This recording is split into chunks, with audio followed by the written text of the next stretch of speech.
ಬಯಸ್ತೀನಿ. ಈ ಪ್ರಕರಣದಲ್ಲಿ 2 ಜನ 3 ಜನ ಸದಸ್ಯರು, 3 ಜನ ಅಧಿಕಾರಿಗಳು, ಒಂದು ಅವನು ಏನು A1 ಆರೋಪಿ ಹೊರಗಿನ ಸ್ಕ್ರಾಪ್ನ ಭಾಗಿಯಾಗಿದ್ದಾನೆ. ಈ 3 ಜನರಲ್ಲಿ 2 ಜನ ಬಿಜೆಪಿ ಸದಸ್ಯರು, ಅವ್ರ ಜೊತೆ ಕಾಂಗ್ರೆಸ್ ಸದಸ್ಯರನ್ನು ಸೇರಿಸಿಕೊಂಡು ಈ ಅಕ್ರಮ ಕೆಲಸವನ್ನು ಮಾಡಿದ್ದಾರೆ ಅಂತ ನಾನು ಹೇಳಲಿಕ್ಕೆ ಬಯಸ್ತೇನೆ. ಇದನ್ನ ಖಂಡಿತವಾಗಿ ನಾವೆಲ್ಲರೂ ಖಂಡಿಸ್ತೀವಿ. ಯಾವುದೇ ಪಕ್ಷ ಸದಸ್ಯರಿರಲಿ, ಯಾರೇ ಇರಲಿ, ಅಧಿಕಾರಿಗಳು. ಈ ಪ್ರಕರಣದಲ್ಲಿ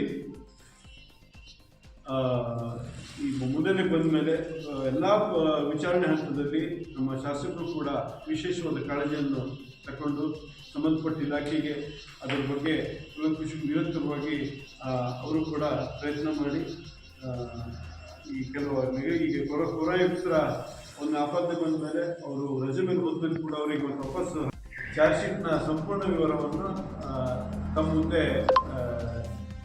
ಪ್ರಸ್ತುತಪಡಿಸಿದ್ದಾರೆ. ಆ ಕಾರಣಕ್ಕಾಗಿ ನಾವು ಶಿರಸಿ ನಗರಸಭೆಯ ಕಾಂಗ್ರೆಸ್ ಸದಸ್ಯರು ಇವತ್ತು ಆ ವಿಷಯದ ಬಗ್ಗೆ ತಮ್ಮ ಹತ್ರ ಕೆಲವು ಚರ್ಚೆ ಹಾಗೂ ವಿಷಯವನ್ನು ಹಂಚಿಕೊಳ್ಳಲಿಕ್ಕೆ ಇವತ್ತೊಂದು ಪತ್ರಿಕಾಗೋಷ್ಠಿ ತಂದಿದ್ದೇವೆ. ಸಾರಾಂಶ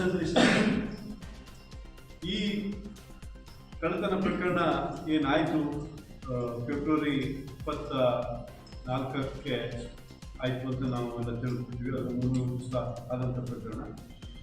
ಆದ ನಂತರ ತಮ್ಮ ಮಾಧ್ಯಮ ಮಿತ್ರ ಮೂಲಕನೇ ಈ ಪ್ರಕರಣ ಹೊರಗೆ ಬಂತು ಅಂತ ನಾನು ಹೇಳಲಿಕ್ಕೆ ಬಯಸ್ತೇನೆ.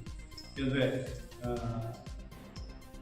ಈ ಮಾಧ್ಯಮದ ಮೂಲಕ ಆದಮೇಲೆ ನಮ್ಮೆಲ್ಲ ಸದಸ್ಯರಿಗೂ ಈಗ ಗೊತ್ತಾಗಿದೆ. ನಾವು ಎಲ್ಲ ಸದಸ್ಯರಾದರೂ ಕೂಡ ಈ ವಿಷಯ ನಮ್ಮ ತಿಳುವಳಿಕೆ ಬಂದಿರಲಿಕ್ಕಿಲ್ಲ. ಆ ನಂತರ ತಾವು ನಮಗೆ ಎಚ್ಚರಿಕೆ ಕೊಟ್ಟ ನಂತರ ನಾವು ಈ ಬಗ್ಗೆ ಪೊಲೀಸ್ ಠಾಣೆ ಇರ್ಬೋದು, ಶಿರಸಿ ನಗರಸಭೆ ಇರ್ಬೋದು, ಸಂಬಂಧಪಟ್ಟ ಇಲಾಖೆ ಇರ್ಬೋದು, ಜಿಲ್ಲಾಧಿಕಾರಿ ಇರ್ಬೋದು, ಹಲವಾರು ಸ್ತರಗಳಲ್ಲಿ ಈ ಬಗ್ಗೆ ತನಿಖೆಗೆ ಹಾಗೂ ತಪ್ಪಿತಸ್ಥರ ಬಗ್ಗೆ ಕ್ರಮಕ್ಕೆ ಎಲ್ಲ ನಗರಸಭೆ ಸದಸ್ಯರು ಎಲ್ಲ ಸೇರಿ ನಾವು ಹೋರಾಡಿಕೊಂಡು ಬಂದಿದ್ದು ತಮ್ಮೆಲ್ಲರೂ ತಿಳಿದಿದೆ. ಜಿಲ್ಲಾಧಿಕಾರಿ ಅವರಿಗೆ ಸುಮಾರು 3-4 ಸಾರಿ ನಾವು ಈ ಬಗ್ಗೆ ಒತ್ತಾಯಿಸಿದ್ವಿ. ಪೊಲೀಸ್ ಇಲಾಖೆಗೂ ಕೂಡ ಹಲವಾರು ಬಗ್ಗೆ SP ವರೆಗೂ ನಾವು ಅವರಿಗೆ ಈ ವಿಷಯವನ್ನು ಸಂಪೂರ್ಣ ವಿವರವನ್ನು ಮಂದಟ್ಟು ಮಾಡುವಂಥ ಕೆಲಸವನ್ನು ಮಾಡಿದ್ವಿ. ಶಿರಸಿ ನಗರದ ನಗರಸಭೆ ಆಡಳಿತ ಬಿಜೆಪಿ ಆಡಳಿತದಲ್ಲಿ ಈ ರೀತಿ ಅಕ್ರಮ ಅವ್ಯವಹಾರಕ್ಕೆ ಒಂದು ಬಯಸ್ತೀವಿ. ಈ ಪ್ರಕರಣದಲ್ಲಿ 2 ಜನ 3 ಜನ ಸದಸ್ಯರು, 3 ಜನ ಅಧಿಕಾರಿಗಳು, ಒಂದು ಅವನು ಏನು A1 ಆರೋಪಿ ಹೊರಗಿನ ಸ್ಕ್ರಾಪ್ನ ಭಾಗಿಯಾಗಿದ್ದಾನೆ.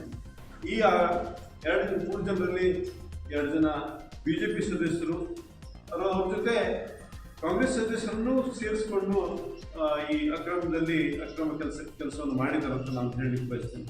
ಇದನ್ನ ಖಂಡಿತವಾಗಿ ನಾವೆಲ್ಲರೂ ಖಂಡಿಸ್ತೀವಿ. ಯಾವುದೇ ಪಕ್ಷ ಸದಸ್ಯರಿರಲಿ, ಯಾರೇ ಇರಲಿ, ಅಧಿಕಾರಿಗಳು. ಈ ಪ್ರಕರಣದಲ್ಲಿ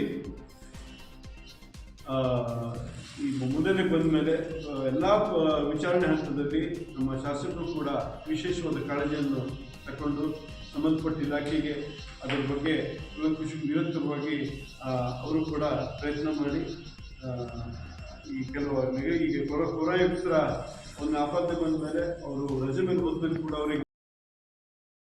ವೀಕ್ಷಕ ಮಹಾಪ್ರಭುಗಳೇ, ನಮ್ಮ ಚಾನಲ್ ಅನ್ನು ಸಬ್ಸ್ಕ್ರೈಬ್ ಮಾಡಿ, ಶೇರ್ ಮಾಡಿ, ಪ್ರೋತ್ಸಾಹಿಸಿ.